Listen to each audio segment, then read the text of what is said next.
Dos buzos ascienden lentamente siguiendo la línea guía, preparándose para terminar esta inmersión. Pero justo en el camino de regreso, uno de ellos se detuvo de repente. Luego, sin previo aviso, dio media vuelta y nadó hacia lo más profundo de la cueva. Su compañero se quedó atónito. Luego, de inmediato, fue tras él intentando sujetarlo. Sin embargo, solo unos segundos después, él desapareció por completo en la oscuridad de la cueva. Su compañero no tuvo más opción que dejar de perseguirlo y regresar rápidamente a la superficie para pedir ayuda, lo que es aún más aterrador. Cuando los rescatistas se sumergieron de nuevo en la cueva, una escena casi idéntica se repitió.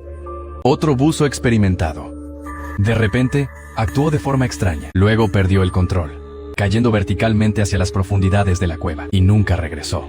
Y eso es lo que vamos a contar hoy. El incidente de buceo en Emerald Zinc, Estados Unidos. Emerald Zinc se encuentra en Orlando, Florida, Estados Unidos. La superficie aquí es un entorno de humedales típico, pero el subsuelo está lleno de complejos sistemas de ríos subterráneos. Lagos, cenotes y ríos subterráneos están dispersos por toda la ciudad. Emerald Zinc es solo uno de ellos. Visto desde la superficie, no parece gran cosa. El diámetro de la superficie es de unos 45 metros. Está rodeado por zonas residenciales comunes. Parece más un estanque tranquilo.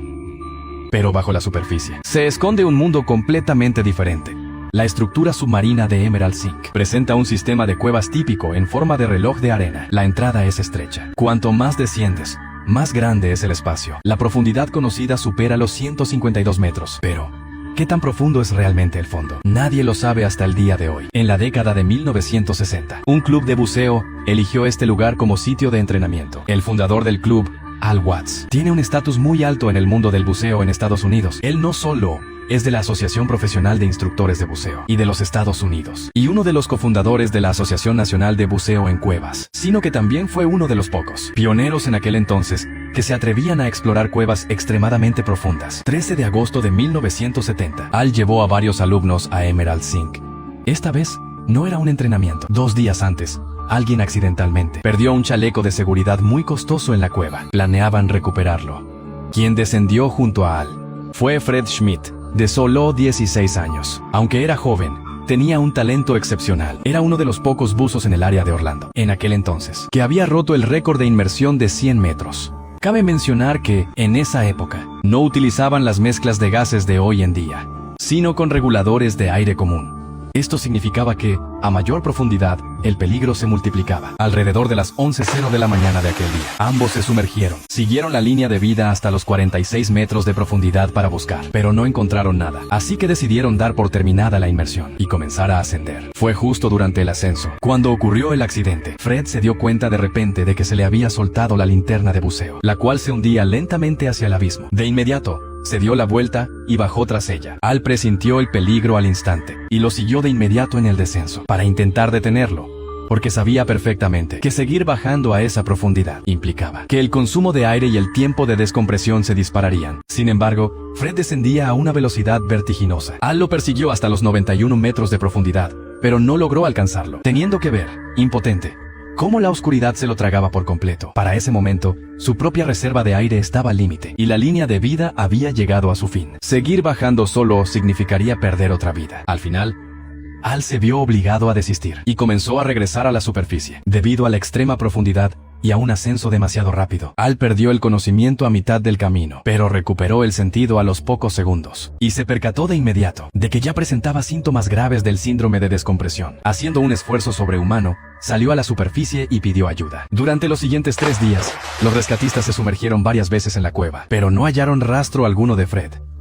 No fue sino hasta el 16 de agosto que Al, apenas recuperado del síndrome de descompresión, decidió unirse personalmente a la búsqueda. Ese día, un total de 6 buzos entraron a explorar la cueva. Al, Bud y Bill formaron un equipo de 3 y descendieron nuevamente a los 91 metros de profundidad, pero siguieron sin encontrar nada. Posteriormente, Al y Bud iniciaron el ascenso, haciendo la parada de descompresión obligatoria a los 46 metros, mientras que Bill optó por seguir buscando más abajo. Fue en ese lapso cuando la segunda tragedia se desató en silencio. La parada de descompresión es, de por sí, una espera larga y tediosa. Al cerró los ojos para meditar e intentar relajar sus nervios, mientras Bud no paraba de mirar a su alrededor. De pronto, se dio cuenta de que se había enredado con una cuerda. El pánico estalló casi al instante. Bud comenzó a forcejear desesperadamente, y su respiración se aceleró. Al le hizo señas de inmediato para que se calmara, y cortó la cuerda con su cuchillo. A pesar de haber cortado la soga, el pánico de Bud no cesó. comenzó a nadar hacia arriba de manera errática, con movimientos torpes y desordenados. Al comprendió la gravedad del asunto. Inhaló hondo un par de veces. Usó su boca para inflar el chaleco de seguridad de Bud, intentando ayudarlo a recuperar la flotabilidad. Después, considerando que el estado emocional de Bud era muy inestable, Al decidió abandonar la descompresión y forzar el ascenso de Bud.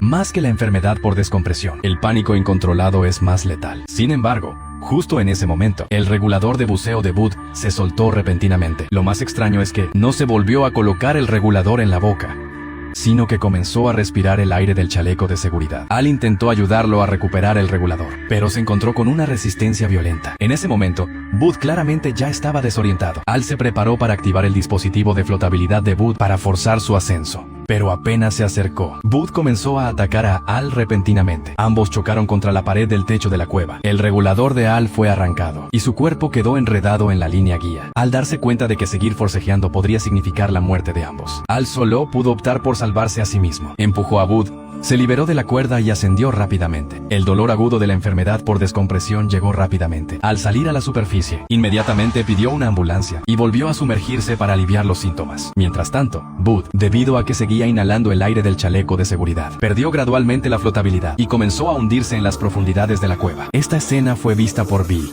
quien estaba ascendiendo. Bill se acercó rápidamente, pero fue atacado violentamente por Bud. Las máscaras de los reguladores fueron arrancadas una a una. Para cuando logró reajustar su equipo, Bud ya se había hundido en una oscuridad más profunda. Era evidente que alcanzarlo ya no era posible. Bill no tuvo más remedio que ascender solo. Finalmente, Al fue enviado a una cámara hiperbárica para recibir tratamiento. La operación de búsqueda y rescate terminó. Los cuerpos de Fred y Bud no han sido encontrados hasta el día de hoy. Se especula que es muy probable que fueran arrastrados fuera de la cueva por ríos subterráneos. Algunos creen que Fred pudo haber sufrido un problema cardíaco provocado por el pánico durante la inmersión, mientras que es muy probable que Bud haya sufrido narcosis de nitrógeno. Los síntomas típicos de la narcosis de nitrógeno son primero una euforia excesiva, seguida de ansiedad, pánico, disminución del juicio y lentitud mental, y finalmente, pérdida de conciencia y coma. En cuanto a Al Watts, en solo 4 días, presenció la muerte de 2 compañeros a su lado, pero no por ello se alejó del buceo. En su carrera posterior, completó miles de inmersiones y estableció innumerables récords, convirtiéndose finalmente en una leyenda reconocida en el mundo del buceo. Bueno, el contenido de este episodio termina aquí. Gracias por ver. Nos vemos en el próximo episodio.